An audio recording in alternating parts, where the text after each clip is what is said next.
Hey startup founders, Christian Peverelli here from We Are No Code. I'm super stoked because today we're going to be talking about a controversial topic, the 3 ways that fundraising can kill your startup. Okay, great. So before getting into this, I want to do a couple disclaimers. First of all, I'm not against fundraising. I know that for certain startups, it absolutely makes sense. For most startups, however, I would argue that it does not make sense, and there is a time and place to fundraise. So if you've ever gone to these startup events where you see startup founders all chasing around the investors that are potentially speaking on a panel on stage, you'll realize that people believe that raising money is going to be a solution to all of their problems. Money, money, money, money.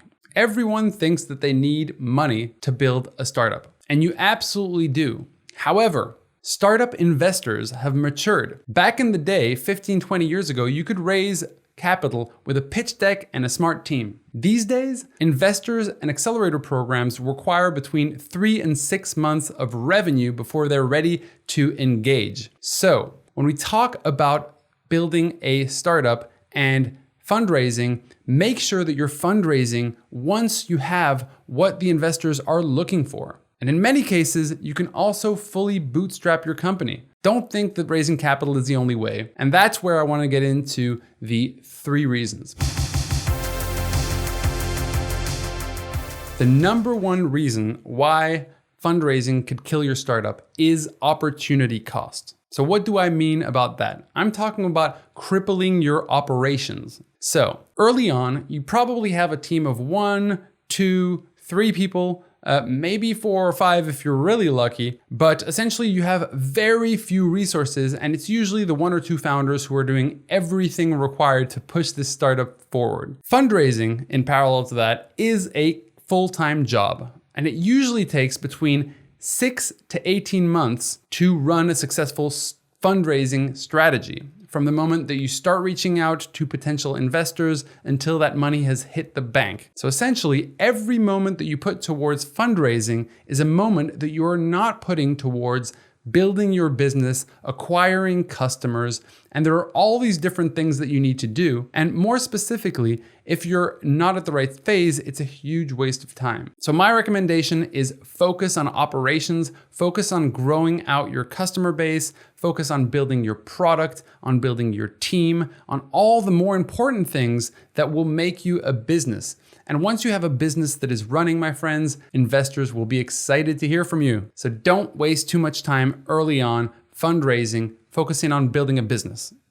Now, the second reason why fundraising can kill your startup is actually if you have successfully fundraised from an angel investor or from a venture capital investor, any kind of institutional investors, what they are really looking for is a huge return on their investment. So what do I mean by this? Well, VC firms, for example, they have limited partners. There are startups themselves. They're taking funds from insurance companies, from foundations, from trusts, and they are essentially investing that money and expecting to make more money than those people have invested. And these people take a success fee and a management fee. So if you think of the structure of a venture capital firm, it's very much like a startup. And so you have to understand that when they are making bets on these startups, they have a very high failure rate. And on average, 1 out of 9 of their investments is successful. But they need that investment to turn over their fund and to bring back and to compensate for all the startups that did not work out that they have invested in.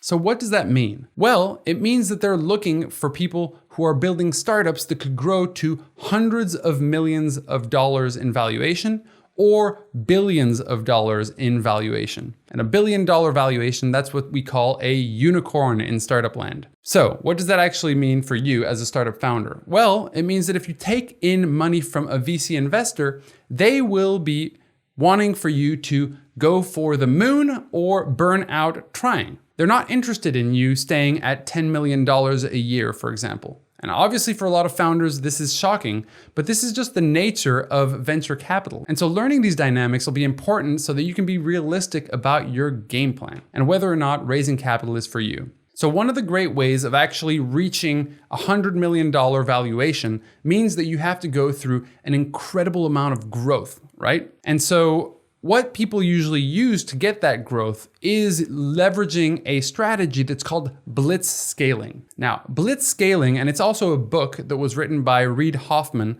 who's one of the co-founders of LinkedIn and also a notorious investor. But essentially, blitz scaling is all about becoming number one in the market by prioritizing growth and speed over efficiency or profitability. And so essentially what I'm saying is that they will be pushing for your startup to grow incredibly fast because they need your startup to reach hundreds of millions of dollars for that exit or billions of dollars for that exit. And so as a founder, you have to accept that if you're accepting money from a VC, you will be putting your startup at risk. Because if you're not able to get that kind of explosive growth, well, then you will not be worth it for that VC investor. And so this is not a bad thing, but obviously it only works for certain startups. And that's also the reason, by the way, why VC investors want to be able to invest in companies that have massive market potential. It's not because they don't like your project. It's not because they don't believe that you can grow a nice big company.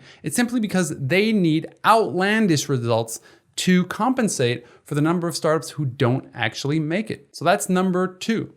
And number 3 is kind of linked to what we've just talked about, but essentially it's in this idea of delaying profitability. So when you're accepting VC funds, you are getting subsidized, right? You're getting money before you actually make money that's going to allow you to get massive growth.